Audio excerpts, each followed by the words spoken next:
45 degree কোণ pencil কম্পাসের সাহায্যে অঙ্কন। 45 ডিগ্রি কোণ আঁকবো আমরা পেন্সিল কম্পাসের সাহায্যে। তাহলে প্রথমে তুমি একটা রেখা নিয়ে নেবা, একটা রেখাংশ, এরকম একটা রেখাংশ নিয়ে নেবা। রেখাংশ নিয়ে এখানে একটা বিন্দু নির্দিষ্ট করে নিবা যে আমি এখানে একটা 45 ডিগ্রি কোণ আঁকতে চাই। 45 ডিগ্রি কোণ আঁকতে হলে শুরুতেই আমাদেরকে যে কাজটা করতে হবে সেটা হচ্ছে প্রথমে আমাদেরকে 90 ডিগ্রি কোণ আঁকতে হবে। প্রথমে আমাদেরকে 90 ডিগ্রি কোণ আঁকতে হবে। দেখো এভাবে করে একটা চাপ নিয়ে নিলাম, তারপর এখানে একটা চাপ আঁকবা, তারপরে এই চাপের ছেদ বিন্দুতে আরেকটা চাপ আঁকবা, এরকম এঁকে তারপরে এই চাপের ছেদ বিন্দুতে বসায় আরো একটা চাপ আঁকবা। এই যে চাপের যে ছেদ বিন্দুটা তুমি পাইলা, এখন চাপের ছেদ বিন্দু,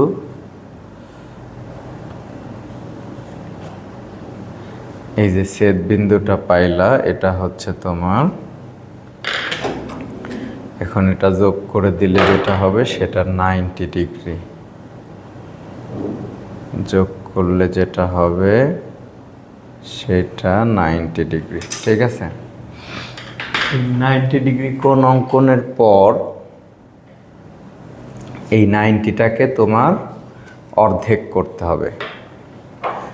অর্ধেক, তাহলে অর্ধেক করার জন্য তুমি এখানে বসায়া এটা সমানও নিতে পারো, আবার একটু কমও নিতে পারো। অর্থাৎ এটার অর্ধেকের বেশি হইলেই হবে, অর্ধেকের বেশি। দেখো আমি এখানে কম্পাস বসাইছি, এটার এই যে চাপটা আছে 90 ডিগ্রি, এই চাপের অর্ধেকের বেশি ব্যাসার্ধ নিয়ে তুমি এখানে একটা চাপ আঁকবা। তারপরে আবার এই যে এইখানে বসায়া, এখানটাতে বসানোর পরে তুমি আর একটা চাপ আঁকলা। এই দুই চাপের ছেদ বিন্দু যেটা, এই যে ছেদ বিন্দু,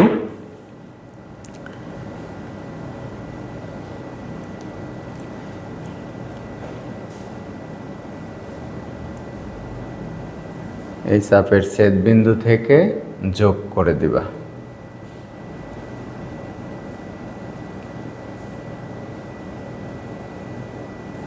ঠিক আছে, তাহলে এভাবে করে 45 ডিগ্রি কোণ আঁকতে হয়।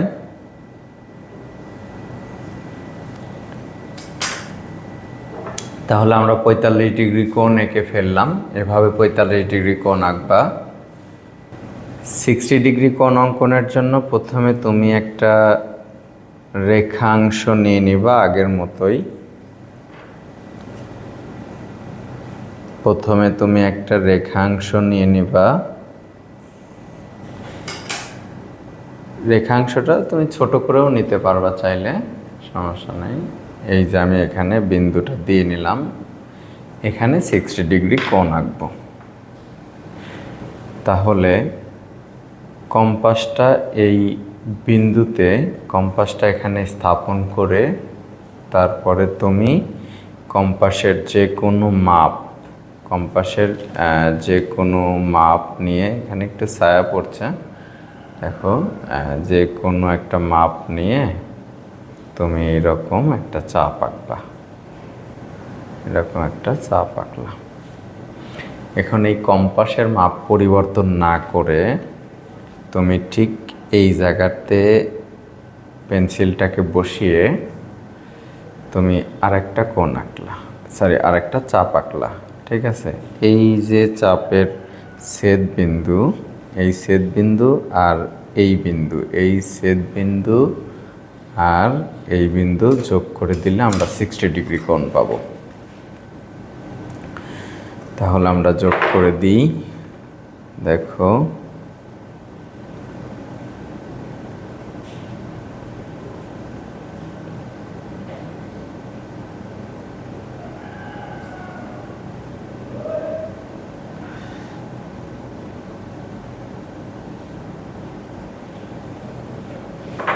এটা হচ্ছে তোমার 60 ডিগ্রি কোণ, এটা হইতেছে তোমার 60 ডিগ্রি কোণ। ঠিক আছে, তাহলে আমরা 60 ডিগ্রি কোণ আঁকতে শিখলাম, 45 ডিগ্রি কোণ আঁকতে শিখলাম। এখন আমরা শিখব হচ্ছে 75 ডিগ্রি কোণ অঙ্কন। একই রকমভাবে আমরা আর একটা রেখাংশ নিব 75 ডিগ্রি কোণ আঁকার জন্য। আমরা একটা রেখাংশ নিয়ে নিচ্ছি। ধরো আমি এই রেখাংশ নিলাম। এখন আমি এই জায়গাটায় আঁকবো 75 ডিগ্রি কোণ। তো 75 ডিগ্রি কোণ আঁকতে হলে আমাদের সর্বপ্রথম এখানে তুমি একটা যে কোনো ব্যাসার্ধ নিয়ে এরকম একটা চাপ আঁকবা। তারপরে তুমি যখন এইখানে একটা চাপ আঁকবা, তারপর এখানে আরেকটা চাপ আঁকবা, অর্থাৎ 90 ডিগ্রি কোণটা তোমার আঁকতে হবে। 90 ডিগ্রি কোণ।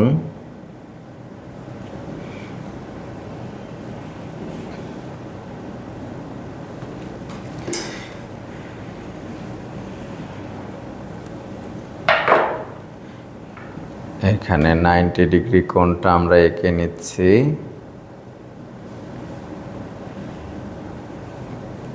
নাইনটি ডিগ্রি কোণ আঁকা হয়ে গেল।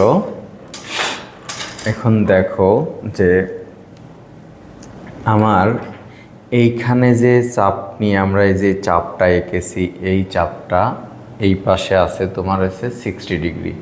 এই চাপের ছেদবিন্দুর নিচে আছে, এই চাপের এই বরাবর যদি আমি একটা লাইন দিই তাহলে সেটা হবে হচ্ছে 60 ডিগ্রি। মনে করো আমি তোমার বোঝার সুবিধার্থে একটা ডট ডট লাইন ব্যবহার করি।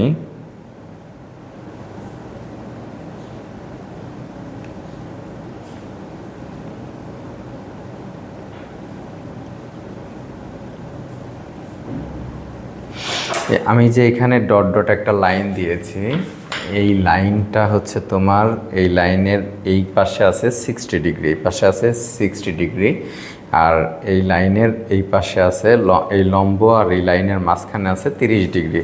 তাহলে এই 60 আর এই 30 যদি হয় তাহলে মোট হচ্ছে 90।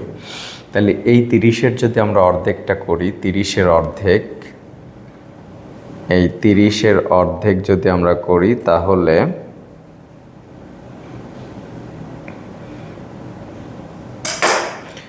এখানে চাপের মধ্যে বুঝতে একটু অসুবিধা হবে, আমি চাপটাকে একটু মুছে নিলাম।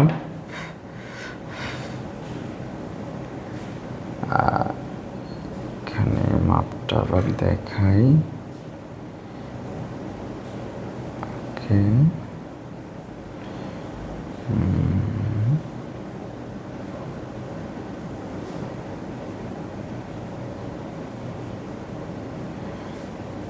আচ্ছা এটা রাখলাম।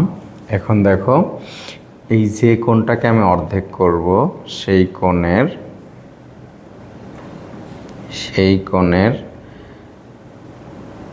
যে মানে কোণের চাইতে চাপের অর্ধেকের চাইতে বড় করে নিলেই হবে। অর্ধেকের চাইতে বড় করে নিয়ে আমি এখানে একটা চাপ আঁকলাম। আবার এই ছেদবিন্দু থেকে আমি আর একটা চাপ আঁকলাম। এই চাপ দুইটা যেখানে ছেদ করছে, এই যে ছেদবিন্দু, এই চাপের ছেদবিন্দু, এই ছেদবিন্দুর সাথে যদি আমরা যোগ করে দিই,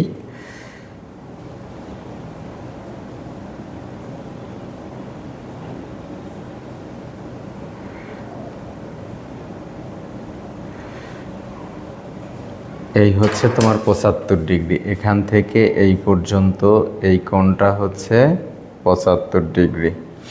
তাহলে আমরা আজকে নতুন করে 3টা কোণ আঁকতে শিখলাম।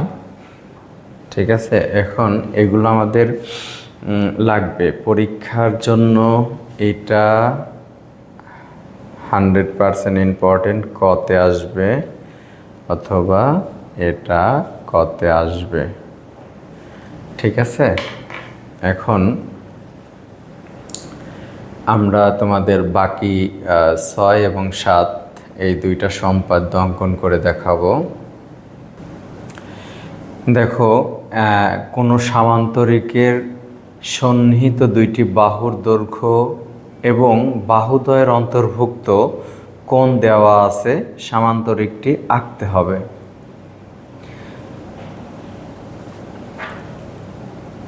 তাহলে আমরা প্রথমে একটা রশ্মি নিয়ে নিলাম। আচ্ছা, শুরুতে আমাদের যেগুলো দেওয়া আছে সেগুলো নিতে হবে।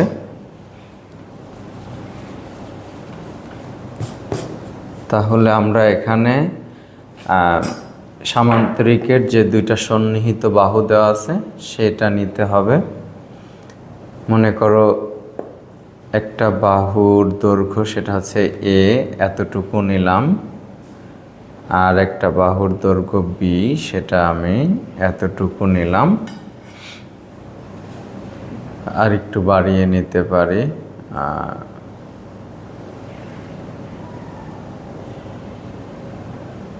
আচ্ছা, তাহলে এটা হইতেছে তোমার এ আর এটা হইতেছে তোমার বি। এই 2টা হচ্ছে একটা সামান্তরিকের 2টা সন্নিহিত বাহু, এবং এই বাহুর অন্তর্ভুক্ত একটা কোণ দেওয়া আছে। কোণের পরিমাপ উল্লেখ করা নেই, তাই আমরা ইচ্ছা মতো আমাদের একটা কোণ নেব। আমরা এরকম একটা কোণ নিলাম, এটা হচ্ছে এক্স কোণ। তো সামান্তরিকটি আঁকার জন্য যে কোনো একটা রশ্মি নিব, আমরা যে কোনো একটা রশ্মি নিব। এটার নাম দিলাম ধরো বি ই, এটার নাম দিলাম হচ্ছে বি ই। ঠিক আছে, তাহলে যে কোনো রশ্মি নিলাম, রশ্মির নাম দিলাম হচ্ছে বি ই। এর সমান ব্যাসার্ধ নিয়ে, দেখো যে এর সমান করে ব্যাসার্ধ নিয়ে, দেখো আমি এর সমান করে ব্যাসার্ধ নিয়ে বিকে কেন্দ্র করে আমি বিসি অংশ কেটে নেই। ধরো আমি বললাম যে বিসি অংশ কেটে নেই কার সমান করে, এর সমান করে। তাহলে এখানে এ, এটা কাটার পরে এই যে আমরা এক্স কোণটা নিয়েছি, এক্স কোণ, এই এক্স কোণের এখানে হচ্ছে যে কোনো একটা মাপ নিয়ে প্রথমে আমরা কোণের একটা চাপ আঁকলাম। এই যে চাপ আঁকলাম, এখন ঠিক একই মাপে আমরা এখানেও একটা চাপ আঁকবো বি বিন্দুতে চাপ আঁকলাম। এখন তোমার এই এক্স কোণের এটা আর এই বিন্দুর মাপ নিয়ে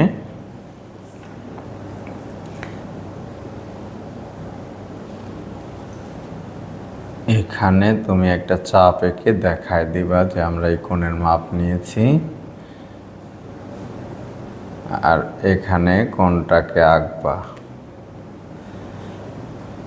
এখানে আর একটা চাপ আঁকলাম। চাপের ছেদ বিন্দুটাকে নির্দিষ্ট করে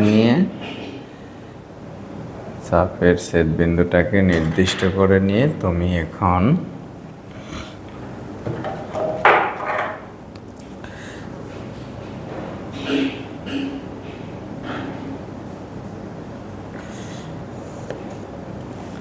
ঠিক আছে, এখানে হচ্ছে আমরা নাম দিলাম হচ্ছে বিএফ মনে করো। এখন এই বিএফ থেকে বিকে কেন্দ্র করে বিএফ থেকে বিয়ের সমান ব্যাসার্ধ নিয়ে আমরা কেটে নেব একটা এই অংশ কেটে নিলাম। কোথা থেকে কাটলাম? বিএফ থেকে। কার সমান করে? বি এর সমান করে। আর এই কাটা অংশের নাম দিব হচ্ছে এ। কাটা অংশের নাম দিব হচ্ছে এ। তাইলে বিএফ থেকে বি এ সমান সমান বি, বি এ সমান সমান বি কেটে নিলাম। এরপরে তুমি এই এ আর সি এটাকে কেন্দ্র করে, সিকে কেন্দ্র করে বি এর সমান মাপ নিয়ে তুমি এদিকে একটা চাপ আঁকবা। আবার একে কেন্দ্র করে এর সমান ব্যাসার্ধ নিয়ে, একে কেন্দ্র করে এর সমান ব্যাসার্ধ নিয়ে আমরা আরেকটা চাপ আঁকবো। চাপ দুইটা যে বিন্দুতে ছেদ করছে তার নাম দিলাম হচ্ছে ডি। চাপের ছেদ বিন্দুটাকে নির্দিষ্ট করে নিবা। এরপরে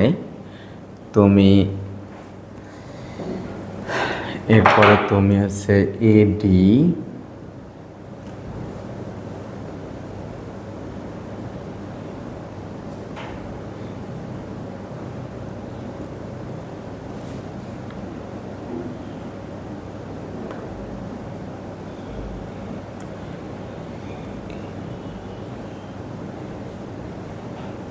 এডি যোগ করলাম। তারপরে হচ্ছে সিডি যোগ করব।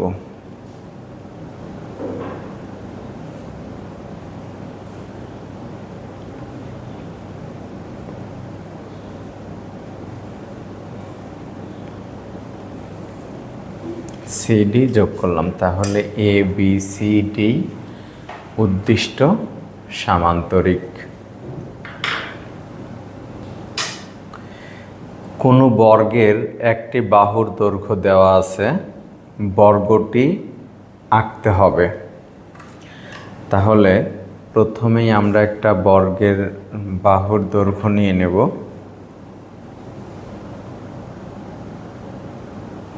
আমরা একটা বর্গের বাহুকে নিয়ে নিলাম। এখন যে কোনো একটা রশ্মি আমরা এখানে নিয়ে নেব।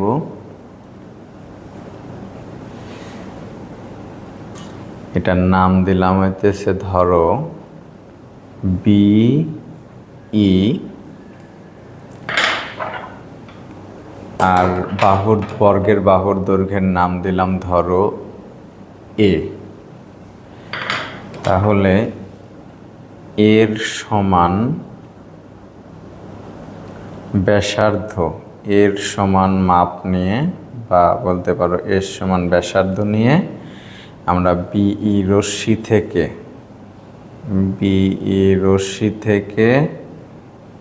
বিসি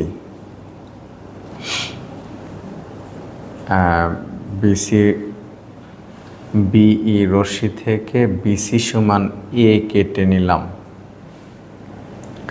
এখন বি প্রান্তে, বি বিন্দুতে আমরা একটা 90 ডিগ্রি কোণ আঁকব। বি বিন্দুতে আমরা একটা 90 ডিগ্রি কোণ আঁকব।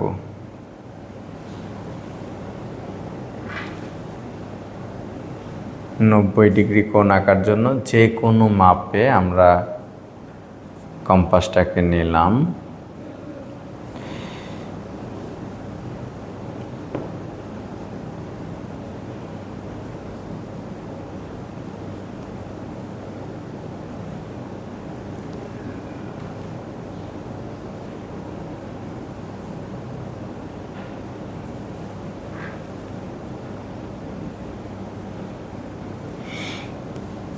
চাপের ছেদ বিন্দুটাকে আমরা নির্দিষ্ট করব।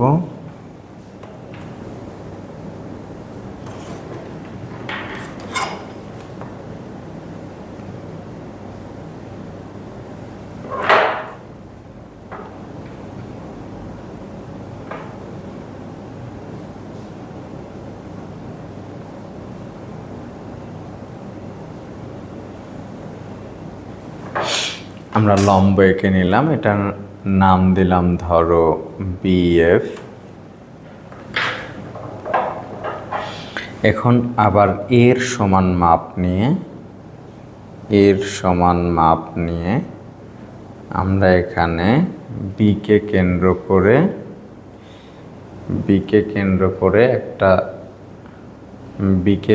করে একটা চাপ আঁকবো, অর্থাৎ BF থেকে বলতে পারো যে BF থেকে এ সমান BA অংশ কেটে নেই। এই বিন্দুটার নাম হচ্ছে এ, নাম দিলাম।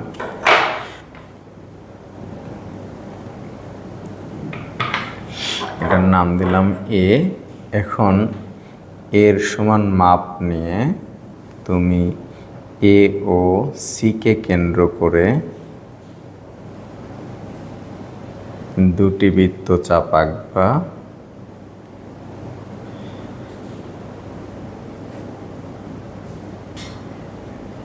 দুটি বৃত্তচাপ আঁকলাম আমরা।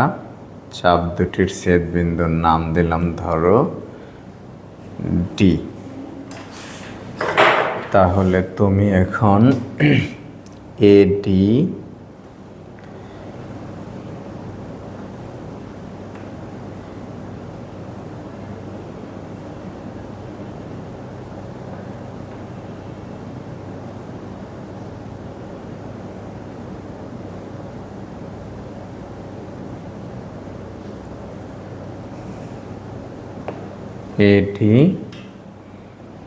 আর হচ্ছে CD যোগ করে দেব।